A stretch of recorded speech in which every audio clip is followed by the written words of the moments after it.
भी तो बैठे रहे 13 महीने तक, 700 किसान शहीद हो गए। तब ये क्या कह रहे थे, जो भाषा ये उसके लिए सीए के लिए मुसलमानों के लिए बोल रहे थे, वही सेम भाषा किसानों के लिए बोल रहे थे। ये खालिस्तानी है, पाकिस्तानी है, आतंकवादी हैं, किराए के हैं, बिके हुए हैं, भाड़े पे लाए हुए हैं। इन्हें देश के अल्पसंख्यक से भी नफरत है, दलित और आदिवासी पिछड़ों से भी नफरत है। ये सामंतवादी लोग हैं, तानाशाही लोग हैं। ये गांधी के देश को गोडसे का देश बनाना चाहते हैं। रही है वो कभी कट्टरवादी नहीं रहे, कभी सांप्रदायिक नहीं रहे, कभी उन्होंने हिंदू मुसलमान में भेदभाव नहीं किया। उन्होंने उतनी मोहब्बत वो मुसलमान से जितनी करते हैं उतनी हिंदू से भी करते हैं। उनके बनाए हुए दर्जनों हिंदू नेता है इस उत्तर प्रदेश में, जो उनके आशीर्वाद से बने हैं। तो ऐसे नेता के ऊपर कार्रवाई करना और ऐसे नेता के खिलाफ दुष्प्रचार करना वो बहुत चिंता की बात है।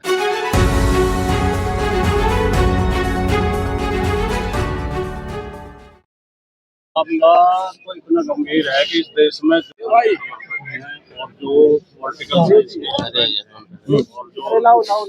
न्याय व्यवस्था के भी जो अधिकारी हैं, चाहे वो लोअर कोर्ट से लेकर सुप्रीम कोर्ट तक, ये एक स्टडी केस है। अगर आपको देश से प्यार है और देश के संविधान से प्यार है तो इस केस की स्टडी की जानी चाहिए गंभीरता से। एक सम्मानित नेता के तरह का षड्यंत्र किया गया है कि अंधाधुंध फर्जी मुकदमे दर्ज किए गए हैं और एक अपराधियों की तरह व्यवहार किया गया है। अगर इस तरह सरकारें बदला लेने के लिए कार्रवाई करने लगेंगी, ये हमारे देश में तो नहीं होता था। ये तो हमारे पड़ोस में पाकिस्तान में होता है कि जब सरकार बदलती है तो प्रधानमंत्री या तो जेल में या फांसी पे। हमारे देश में तो एक अच्छी परंपरा थी लोकतंत्र की, चुनाव हारते थे, सम्मान के साथ कुर्सी छोड़ देते थे, दूसरी पार्टी की सरकार आ जाती थी। तो ये इस देश के लोकतंत्र को बर्बाद करना चाहते हैं। ये जो कर रहे हैं, ये जो शत्रुता का व्यवहार कर रहे हैं, बदले की कार्रवाई कर रहे हैं, कल को ये भी नहीं रहेंगे। अगर आने वाली सरकार इनके खिलाफ कार्रवाई कराएगी तो, और वो आदमी कर रहा है जो पुलिस की 151 की कार्रवाई में संसद के अंदर आंसुओं से रोया था, चिल्ला चिल्ला के। सुना होगा आपने सबने, वो वीडियो मौजूद है यूट्यूब पे। जी। चिंगाड़ चिंगाड़ कर रोया था, मुझे पुलिस मार देगी, मुझे पुलिस से बचाओ।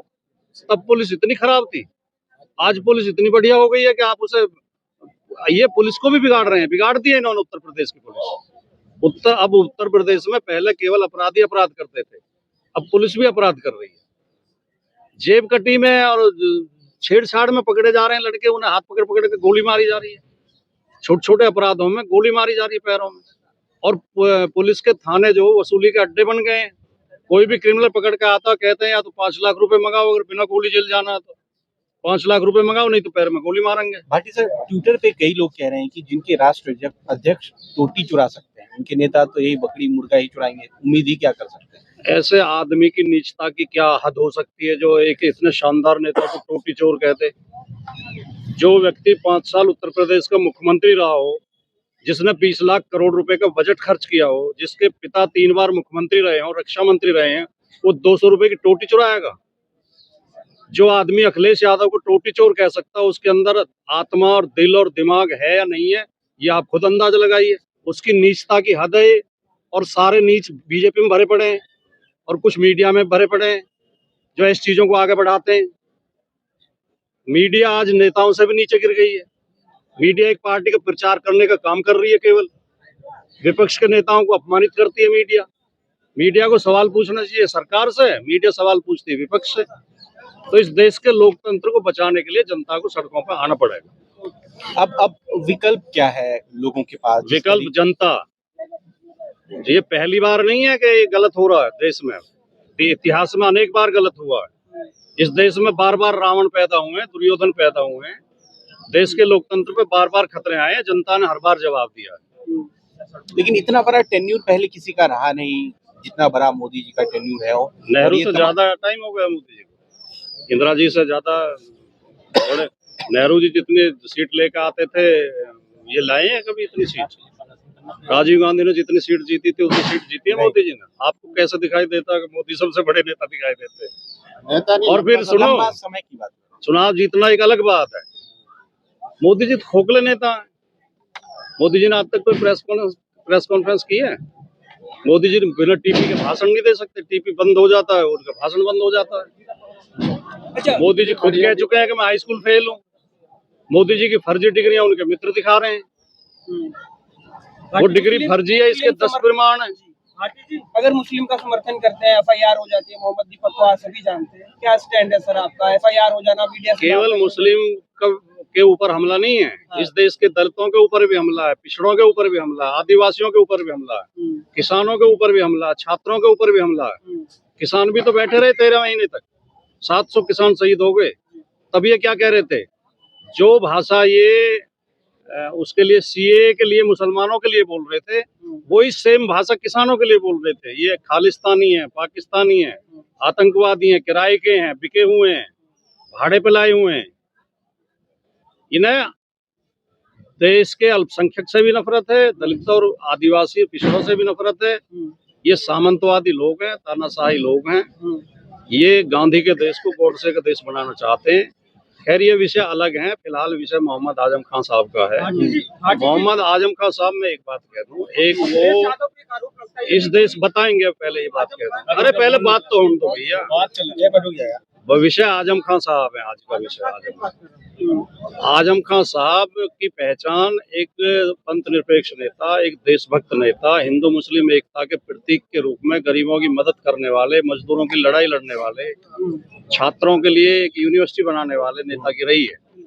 वो कभी कट्टरवादी नहीं रहे, कभी सांप्रदायिक नहीं रहे, कभी उन्होंने हिंदू मुस्लिम में भेदभाव नहीं किया। उन्होंने उतनी मोहब्बत वो मुसलमान से जितनी करते हैं उतनी हिंदू से भी करते हैं। उनके बनाए हुए दर्जनों हिंदू नेता है इस उत्तर प्रदेश में, जो उनके आशीर्वाद से बने हैं। तो ऐसे नेता के ऊपर कार्रवाई करना और ऐसे नेता के खिलाफ दुष्प्रचार करना, वो बहुत चिंता की बात है। ये भी बात सुनने में अब पूछो, आप क्या पूछो? मैं पूछो। अखिलेश यादव पर भी एक आरोप लगता है कि आजम खान के बारे में नहीं बोलते हैं। दमखम से अखिलेश यादव नहीं आते आजम खान के समर्थन में। आजम खान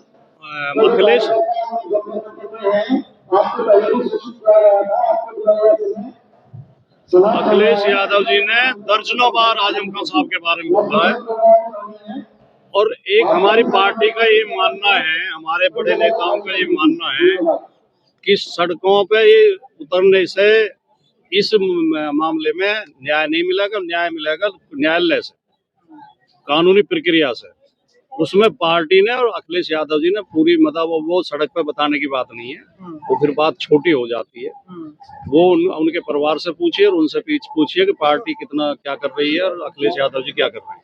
अच्छा, एक सवाल थोड़ा। आजम खान हमारे सम्मानित नेता हैं। आजम खान समाजवादी पार्टी का एक सजर है, जिसकी छाया में समाजवादी पार्टी है आज भी। कोर्ट से क्या उम्मीद है? लोग तो कई कोर्ट से हमें पूरी उम्मीद है, देर लगती है लेकिन न्याय मिलेगा। लेकिन सुप्रीम कोर्ट के कई एडवोकेट्स हैं जो कह रहे हैं कि कोई उम्मीद नहीं है, जजों को पता नहीं कौन कह रहा है। हमें देश के न्यायालय पर, देश की न्याय व्यवस्था पर पूरा भरोसा है। एक जज खराब हो सकता है, 2 खराब हो सकते हैं, पूरी न्याय व्यवस्था खराब नहीं है। हमें पूरी उम्मीद है हमें न्याय मिलेगा। लेकिन सर, और केवल आजम खान साहब बरी नहीं होंगे, आजम खान साहब को फंसाने वाले लोग भी जेल जाएंगे, ये भी तय है। लिख लो आप ये मेरी बात, लेकिन जैसे संभल में, जेल जाएंगे। लेकिन जैसे संभल में सीजीएम का ट्रांसफर हुआ, क्या लग रहा है उस तरीके से?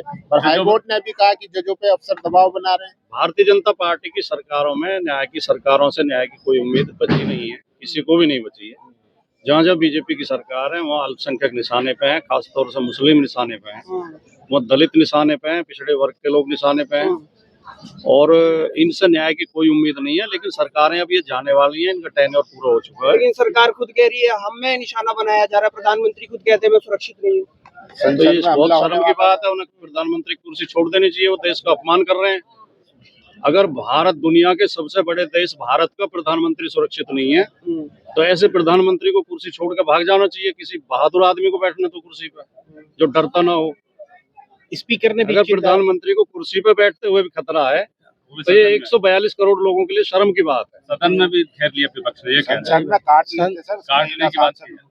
दांत से काटने के कह रहे हैं कि सदन में आए मोदी जी को दांत से काट हमला हो जाता था। बहुत सुंदर है मोदी जी, इसीलिए जो है।